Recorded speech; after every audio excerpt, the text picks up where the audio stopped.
पिछले एपिसोड में हमने देखा कि नॉर्थर्न ड्रैगन किंग खुद को कुछ ज्यादा ही चालाक समझ रहा था। उसे लगा था कि वो अपने सोल के टुकड़े को छुपाकर ज़ामियन से अपनी फिजिकल बॉडी रिफाइन करवा के उसे स्ट्रॉन्ग बनवाते हुए ज़ामियन पर हमला कर देगा, लेकिन ज़ामियन को तो सब कुछ पहले से ही मालूम था और वो एक ही झटके में उसकी सोल को भी रिफाइन कर देता। इसी तरह करते हुए ज़ामियन ने एक बहुत ही खतरनाक सोल पपेट तैयार कर लिया था, जिसकी कल्टिवेशन को और इंक्रीज करने के लिए ज़ामियन उसे अपने साथ थंडर पूल ले जाता है। दूसरी तरफ हम देखते हैं कि हुंटी आंटी ने यहाँ मिलिट्री डिवोरिंग फ्लेम से कहकर हुन मिशन के लिए दोबारा से फिजिकल बॉडी रिफाइन करवा दी थी, जिस फिजिकल बॉडी की वजह से उसकी स्ट्रेंथ पहले से भी ज्यादा बढ़ चुकी है। वो एक 7 स्टार डोशिंग लेवल का कल्टिवेटर बन चुका था, जिसे उसने ज़ामियन के पीछे लगा दिया। साथ ही वो मिलिट्री डिवोरिंग फ्लेम के साथ अपने अगले एक्शन के बारे में प्लान करता है। दूसरी तरफ यहाँ हम देखते हैं कि पीछे थंडरपूल में भी ज़ामियन उसका सोल पपेट और साथ ही साथ लिटरली कल्टिवेशन करते हुए अपने लेवल्स को ब्रेक थ्रू करना शुरू हो गए थे, जिस प्रोसेस में ये लोग ब्लैक डीमन थंडर्स की एनर्जी को डिवोर कर रहे थे। पर तभी अचानक ज़ामियन को वहाँ पर एक गोल्डन ड्रैगन देखने को मिला, जिसे देखते ही ज़ामियन समझ आता है कि ये तो 9 प्रोफाउंड गोल्डन थंडर है, जिसकी स्ट्रेंथ कितनी ज्यादा टेरिफाइंग होगी ये तो सोचा भी नहीं जा सका।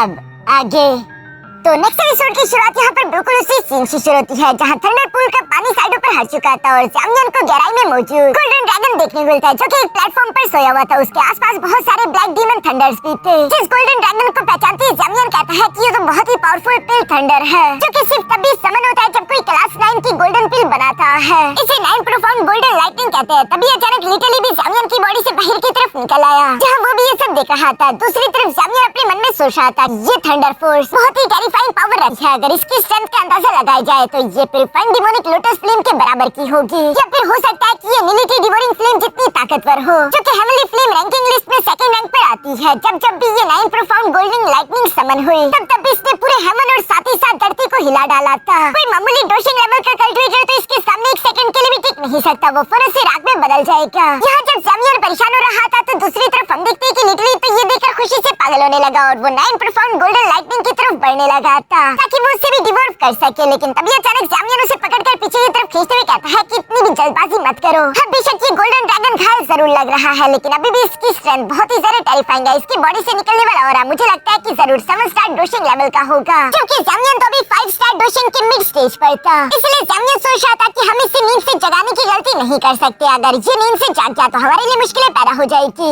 ज़ामियन यहाँ पर ये सब कह रहा था, तभी अचानक हम देखते हैं कि यहाँ उस गोल्डन ड्रैगन के आसपास मौजूद ब्लैक डीमन थंडर ज़ामियन को देख लेते हैं, जो कि ज़ामियन की तरफ गुस्से से बढ़ने लगे। ज़ामियन तो जानता है कि ये अच्छा नहीं है। हम देखते हैं कि वो यहाँ अपने सोल पपेट और लिटरली को लेकर वहाँ से भागने की कोशिश करने लगा, जबकि सारे के सारे ब्लैक डीमन थंडर्स भी उनके पीछे पड़ गए थे। लिटरली ये सब देखकर हीरो बनने की कोशिश करता है और हम देखते हैं कि वो फौरन बीच में रुककर जोर से चिल्लाते हुए कहता है कि वाह, और ये कहते ही उसने ब्लैक डीमन थंडर्स को डिवोर करने की कोशिश की, लेकिन उन ब्लैक डीमन थंडर्स की तादाद ज्यादा थी, जो कि यहाँ लिटरली के पीछे भी पहुंच चुके थे और इससे पहले कि वो लिटरली पर हमला कर पाते। तभी ज़ामियन 3000 थंडर टेक्निक का इस्तेमाल करते तेजी के साथ मूव करके फौरन से लिटरली को बीच में से निकालकर बाहर ले आता है। ज़ामियन लिटरली से कह रहा था कि इनके साथ उलझने की कोई जरूरत नहीं। ये कहते हुए ज़ामियन लिटरली को लेकर यहाँ से बाहर निकलने की अपनी पूरी कोशिश कर रहा था, पर वो सारे ब्लैक डीमन थंडर्स अभी भी इनका पीछा कर रहे थे। और यहाँ इन लोगों के शोर की वजह से हम देखते हैं कि नीचे की तरफ मौजूद उस गोल्डन ड्रैगन की आंखें थोड़ी थोड़ी करके हिल रही थी। दूसरी तरफ लिटरली यहाँ ज़ामियन से कह रहा था, क्या है तुम बात क्यों रहे हो, ये ब्लैक डीमन थंडर हमारे लिए इतना भी बड़ा खतरा नहीं। जिस पर ज़ामियन जवाब देते हुए कहता है कि हाँ तुमने सही कहा, ये ब्लैक डीमन थंडर वैसे तो नॉर्मली हमारे लिए खतरा नहीं थे, लेकिन अगर इनके साथ फाइट करने की वजह से नीचे की तरफ मौजूद वो 9 प्रोफाउंड गोल्डन लाइटनिंग जाग गई।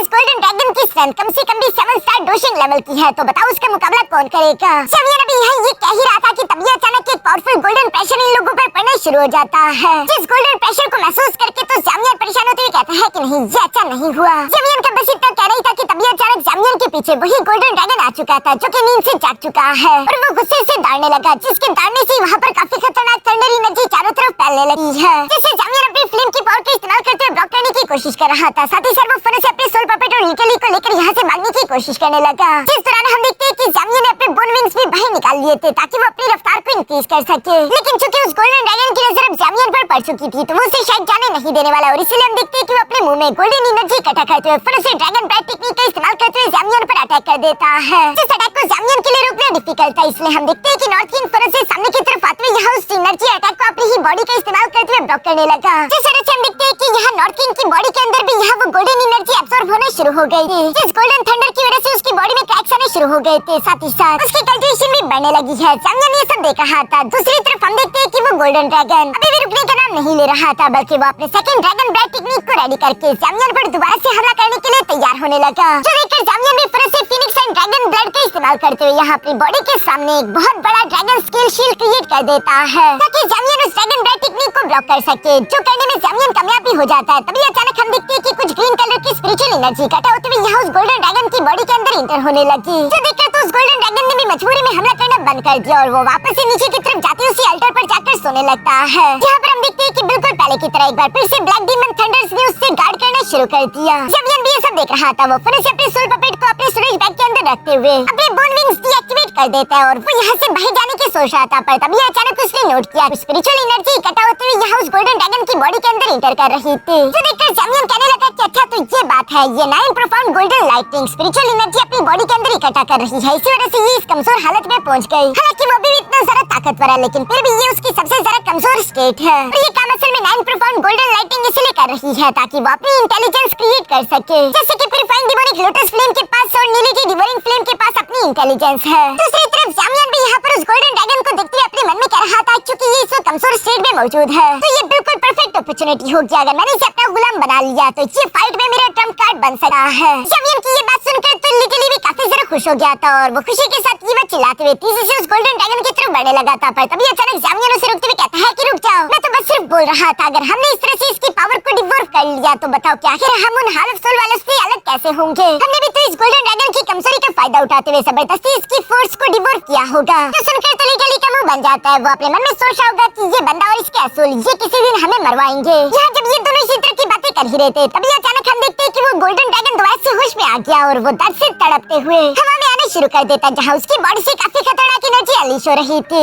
असल में ये 9 प्रोफाउंड गोल्डन लाइटिंग बहुत ही ज्यादा ताकतवर होती है, इसलिए इसके लिए स्पिरिचुअल इंटेलिजेंस क्रिएट करना बहुत ही ज्यादा डिफिकल्ट हो रहा है। इवन इतना डिफिकल्ट कि अगर ऐसे ही चलता रहा तो इसकी जान भी जा सकती है। जैमियन भी ये सब देख रहा था और वो हैरान होते हुए कहता है कितना टेरिफाइंग बैकलैश। अब मैं समझा कि एंशिएंट बुद्धि ट्री जो कि इतनी ज्यादा ताकतवर है फिर भी वो अपनी स्पिरिचुअल इंटेलिजेंस खुद की क्रिएट क्यों नहीं करती, क्योंकि जो चीज जितनी ज्यादा ताकतवर होगी और वो अपना स्पिरिचुअल इंटेलिजेंस क्रिएट करने की कोशिश करेगी तो उसे उतना ही ज्यादा खतरनाक बैकलैश भी झेलने को मिलेगा। यहाँ पर उसी बैकलैश की वजह से हम देखते हैं कि गोल्डन ड्रैगन की बॉडी टूट रही थी और वो दर्द से तड़प रहा था, जो देखकर नीचे की तरफ मौजूद ब्लैक डीमन पाइथन फिर से हवा में आकर यहाँ उस गोल्डन ड्रैगन की बॉडी के आसपास गोल गोल घूमने शुरू कर देते हैं ताकि वो उसकी मदद कर सके और हम देखते हैं कि उस डिस्ट्रक्टिव फोर्स की वजह से इन ब्लैक डीमन पाइथन की बॉडी भी एक्सप्लोड कर रही थी और ये थंडर एनर्जी में कन्वर्ट होते हुए गोल्डन ड्रैगन की बॉडी के अंदर इंटर हो रहे थे, जिसकी वजह से उसकी बॉडी थोड़ी बहुत रिकवर कर रही है, यानी कि ये खुद को सैक्रिफाइस करके उस गोल्डन ड्रैगन की मदद कर रहे थे ताकि वो अपनी स्पिरिचुअल इंटेलिजेंस क्रिएट कर ले, फिर चाहे इन सबकी जान ही क्यों ना चली जाए। जैमियन भी ये सब देख रहा था, लेकिन दूसरी तरफ हम देखते हैं कि उस गोल्डन ड्रैगन को ये बात बिल्कुल भी अच्छी नहीं लग रही कि उसकी वजह से उसके अपने ही लोगों की जान जा रही है जिन्हें वो प्रोटेक्ट करना चाहता था, इसलिए हवा में वो ऊंची आवाज में चिल्लाते हुए कहता है कि रुक जाओ। और हाँ, वो बीस्ट की लैंग्वेज भी कह रहा था जिस पर वो सारे के सारे ब्लैक डीमन थंडर्स पीछे की तरफ निकले गए और ये गोल्डन ड्रैगन हवा की ऊंचाइयों में अकेले ही जाना शुरू कर देता है, लेकिन उसकी बॉडी पर लगने वाली डिस्ट्रक्टिव फोर्स इतनी ज्यादा खतरनाक थी कि वो ज्यादा हवा में नहीं जा पाता और वो अचानक से नीचे की तरफ वापस आ गिरने लगता है, जो सब देखकर जैमियन को भी अब उसके लिए बुरा लग रहा था। वो उदास होते हुए कहता है कि कितनी अफसोस की बात है, क्योंकि ये 9 प्रोफाउंड गोल्डन लाइटिंग खुद को एडवांस सिर्फ इसलिए करना चाहती थी ताकि ये अपनों की हिफाजत कर सके, पर इसने जब देखा कि इसकी स्पिरिचुअल इंटेलिजेंस बनाने के चक्कर में इसके अपने ही लोगों की जान जा रही है तो इसने हार मान ली और इसी वजह से ये जमीन पर आ गिरा। ये सैक्रिफाइस जैमियन को भी थोड़ा सा इमोशनल कर देता है, इसलिए वो लिटिल से कहता है कि क्यों ना हम उसकी मदद करें। जिसके बाद जैमियन यहाँ उस गोल्डन ड्रैगन से बात करते हुए कहता है कि तुम्हारी अपनी ही पावर तुम्हारे रास्ते का कांटा बनी हुई है, इसी वजह से तुम ये स्पिरिचुअल इंटेलिजेंस गैदर नहीं कर पा रहे,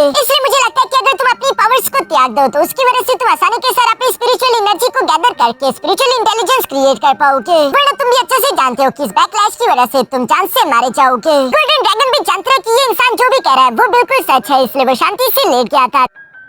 दूसरी तरफ जैमियन उस गोल्डन ड्रैगन के सामने आते हुए अपनी एनर्जी का इस्तेमाल करते हुए यहाँ उस गोल्डन ड्रैगन की पावर को निकालना शुरू कर देता है, जिसके खिलाफ ये गोल्डन ड्रैगन भी रेजिस्ट नहीं कर रहा था और अचानक से हम देखते हैं कि उस गोल्डन ड्रैगन की बॉडी के अंदर से उसकी टेरिफाइंग डिस्ट्रक्टिव पावर निकलकर बाहर की तरफ आ गई, जो कि बहुत ही ज्यादा खतरनाक लग रही थी। जैसे हवा में देखकर जैमियन लिटिली से कहता है कि लिटिली अब जाओ तुम्हारी बारी। जैमियन की ये बात सुनते लिटिली खुशी खुशी फौरन से आगे की तरफ बढ़ते हुए जीवा चिल्लाकर यहाँ उस गोल्डन डिस्ट्रक्टिव पावर को डिवोर्व करना शुरू कर देता है। जैसे जैसे लिटिली उस गोल्डन डिस्ट्रक्टिव पावर को डिवोर्व कर रहा था यहाँ जैमियन की एनर्जी भी इंक्रीज हो रही थी, उसकी बॉडी से भी बहुत ही पावरफुल गोल्डन एनर्जी अनलीश हो रही है, इसलिए जैमियन फौरन से वहीं पर बैठकर कल्टीवेशन करना शुरू कर चुका। इसी तरह करते करते कुछ देर बाद हम देखते हैं कि लिटिली ने आखिरकार 9 प्रोफाउंड गोल्डन लाइटिंग की सारी पावर को डिवोर्व कर कर लिया था। और जैसे जैसे लिटरली उस 9 प्रोफाउंड गोल्डन लाइटनिंग को डिवोल्व कर रहा था, उसकी बॉडी पर भी यह ड्रैगन मार्क बन रहा है। दूसरी तरफ हम देखते हैं कि उस एनर्जी की वजह से जामियन की भी कल्टीवेशन बूस्ट हो रही थी। वो 5 स्टार डोशिंग लेवल की पीक पर पहुंच चुका था। दूसरी तरफ जामियन देखते हैं कि वो 9 प्रोफाउंड गोल्डन लाइटनिंग ड्रैगन अब काफी ज्यादा कमजोर हो चुका है, उसकी कल्टीवेशन गिर चुकी थी। इसलिए हम देखते हैं कि जामियन यहाँ पर उसकी स्पिरिचुअल एनर्जी गैदर करने में उसकी मदद करने लगा, जहाँ पहले से इस बार काफी तेजी के साथ स्पिरिचुअल एनर्जी इकट्ठा हो रही है, मानो जैसे कि उस गोल्डन ड्रैगन की बॉडी के आसपास स्पिरिचुअल एनर्जी का एक बवंडर आ चुका हो। और ये सारी स्पिरिचुअल एनर्जी धीरे धीरे करके गोल्डन ड्रैगन की बॉडी के अंदर इंटर कर रही थी। और आखिरकार हम देखते हैं कि यहाँ गोल्डन ड्रैगन की खुद की स्पिरिचुअल इंटेलिजेंस बन जाती है,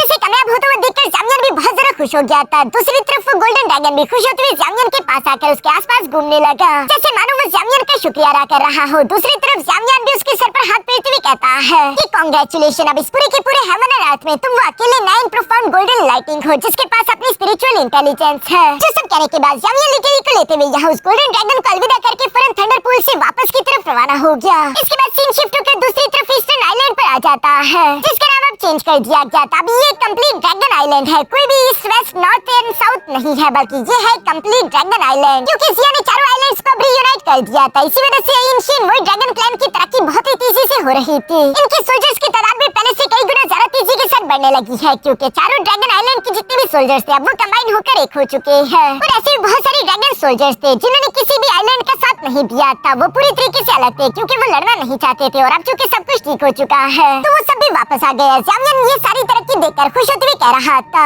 कि अगर ऐसे ही चलता रहा तो जिया की लीडरशिप के रहते हुए एंशिएंट वर्ल्ड क्लैन जल्दी दोबारा से रिकवर कर लेगा अपनी उसी पीक पोजीशन में जहां वो हुन क्लैन और गू क्लैन के बराबर का स्टेटस रखता था। जो सब सोचने के बाद जामियन क्वीन मेडुसा से मिलने के लिए रवाना हो जाता है। सीन शिफ्ट होकर दूसरी तरफ क्वीन मेडुसा पर आ गया था, जो कि एक तालाब के किनारे यहाँ जामियन का ही इंतजार कर रही थी। तभी अचानक जामियन भी वहाँ पर आ जाता है, जो कि आते साथ ही क्वीन मेडुसा से माफी मांगते हुए कहता है कि मुझे माफ कर देना जो मैंने तुम्हें इतना इंतजार करवाया। जिस पर क्वीन मेडुसा जवाब देते हुए कहती है कि कोई बात नहीं, वैसे मैं देख पा रही हूँ कि तुम एक बार फिर से पहले से भी ज्यादा स्ट्रॉन्ग हो चुके हो। जिस पर जामियन जवाब देते हुए कहता है कि हाँ, बस हाल ही में मैं डोशिंग के 5 स्टार पीक पर पहुंच चुका, क्योंकि वॉइड थंडरपूल का एक्सपीरियंस कमाल का था। वहाँ पर कुछ ऐसा हुआ जिसकी वजह से ये सब कुछ मुमकिन हो पाया। यहाँ जामियन ये सब कह रहा था, तभी अचानक वहाँ पर जिया आ गई, जो कहते हुए कहती है कि तुम पिछले 2 महीनों से गायब थे। मुझे और सिस्टर काइलिन को तुम्हारी फिक्र हो रही थी, अगर तुम थोड़ी और देर कर देते तो मैं और काइलिन खुद तुम्हारे पीछे वॉइड थंडरपूल आने वाले थे ताकि तुम्हारी तलाश की जा सके। हमें तुम्हारी फिक्र हो रही थी, पता नहीं तुम कब सुधरोगे। यहाँ जिया जब ये सब कह रही थी तभी जामियन उसकी तरफ देखकर कहता है कि महारानी जिया, ड्रैगन एम्प्रेस, आप भी कुछ कम नहीं हो।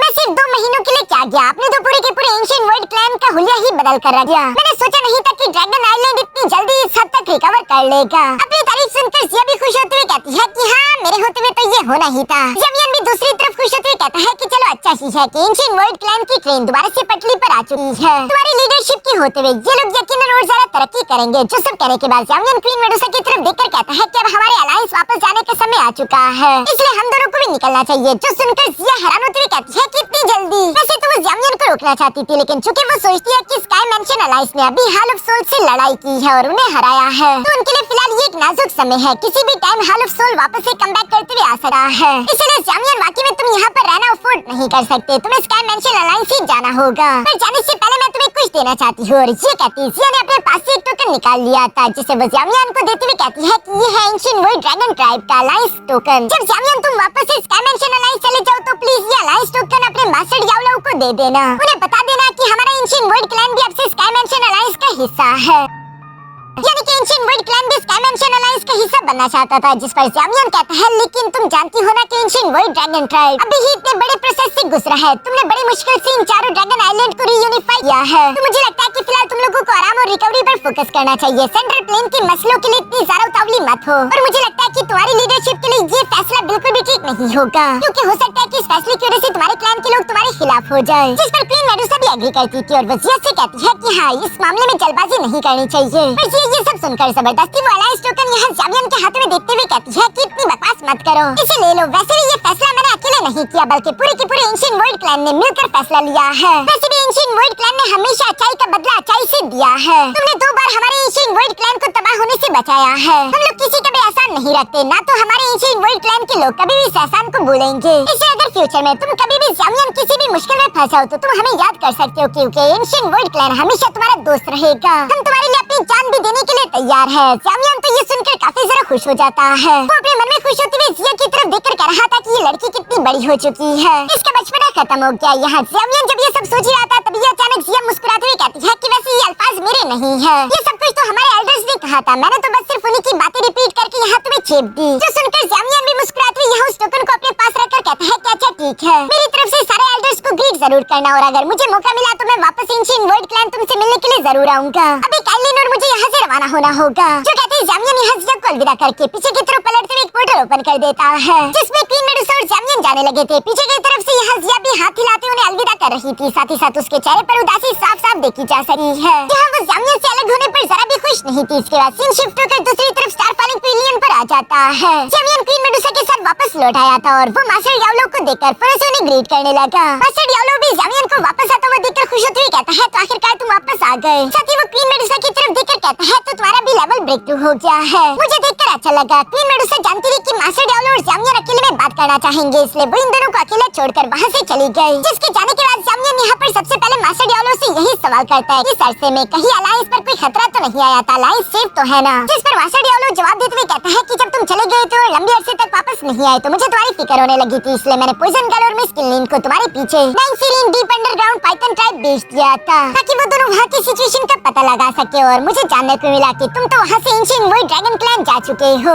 जिसने मुझे और भी ज्यादा परेशान कर दिया था। लेकिन चूंकि अब तुम सही सलामत वापस आ चुके तो मुझे खुशी है और इसका मतलब यही होगा कि एंशिएंट वर्ल्ड क्लैन का जो भी मामला था वो सही सलामत सुलझ गया है। जो सुनकर जामियान यहाँ चारा लटकाते हुए कहता है कि एंशिएंट वर्ल्ड क्लैन की हिस्ट्री का नतीजा आखिर में आपको कैसे बताऊं। जो सुनकर तो मास्टर याओलो को लगता है कि शायद वहाँ पर कुछ बहुत बुरा हो चुका है। वो जामियान से सवाल करते पूछते हैं कि आखिर वहाँ पर क्या हुआ, सब कुछ ठीक तो है ना। इस पर जामियान अचानक से मुस्कुराकर जवाब देते हुए कहता है कि हाँ, नतीजा बिल्कुल स्मूथ निकला। ये सुनकर मास्टर याओलो उसके सर पर टपली बजाते हुए कहता है कि तुम्हारी हिम्मत कैसी हुई मेरा इस तरह से मजाक उड़ाने की, तुमने तो मुझे डरा ही दिया था। ये सुनकर जामियान भी हंसते हुए फौरन अपने पास से वही अलायंस टोकन बाहर की तरफ निकालकर मास्टर याओलो के सामने रखते हुए कहता है कि ये एंशिएंट वर्ल्ड क्लैन ने भिजवाया है। जिसे लेकर तो मास्टर याओलो भी सरप्राइज होते हुए कहते हैं तो इसका मतलब कि एंशिएंट वर्ल्ड ड्रैगन ट्राइब हमारे अलायंस को ज्वाइन करना चाहता है और एंशिएंट वर्ल्ड ड्रैगन ट्राइब के इन लोगों के साथ जुड़ने की वजह से स्काई मैंशन अलायंस की ताकत कई गुना ज्यादा बढ़ जाएगी, जो कि बहुत ही खुशी की खबर थी। जामियान भी इस बात को जानता था, इसलिए वो मुस्कुराकर हाँ में सर हिलाता है। साथ ही साथ वो मास्टर याओलो से सवाल करते हुए पूछता है कि इस अरसे में जब मैं यहाँ पर नहीं था तो क्या हाल ऑफ सोल ने कोई भी एक्शन नहीं लिया। जिस पर मास्टर याओलो भी जवाब देते हुए कहता है कि हाँ, उन्होंने कोई भी मूव नहीं चला, बल्कि उन्होंने हाल ऑफ सोल के जितने भी ब्रांचेस थे उन सबको खाली कर दिया है। और सारे हाल ऑफ सोल के ब्रांचेस इस तरह अचानक से खाली हो जाने की खबर काफी जरा अजीब थी। मास्टर याओलो को पूरा यकीन था कि हाल ऑफ सोल यकीनन कुछ बहुत बड़ा प्लान कर रहा है। जिस पर जामियान जवाब देते हुए कहता है कि हाँ, वो तो हम नहीं जानते, फिलहाल हम इतना ही कर सकते हैं कि अपनी स्ट्रेंथ को लगातार इंक्रीज करते रहे और इंतजार करें कि कब वो कोई चाल चलते और हमें उनके मकसद का पता चल सके। और ये सब कहते हुए अचानक से जामियान को याद आया और वो मास्टर से कहता है कि बाय द वे टीचर, मैंने टाइम का अंदाजा लगाया और काउंटिंग के बाद मुझे याद आया कि पिल सेरेमनी का टाइम बहुत ज्यादा करीब आ चुका है। जिस पर मास्टर याओलो भी थोड़ी उदासी के साथ जवाब देते हुए कहते हैं कि हाँ, पिल सेरेमनी 1 महीने बाद होगी और अब चूंकि स्काई मैंशन अलायंस पूरे सेंट्रल प्लेन की सबसे ताकतवर फोर्स बन चुकी है तो हमारे पास कोई दूसरा ऑप्शन नहीं सिवाय उस पिल सेरेमनी को अटेंड करने का।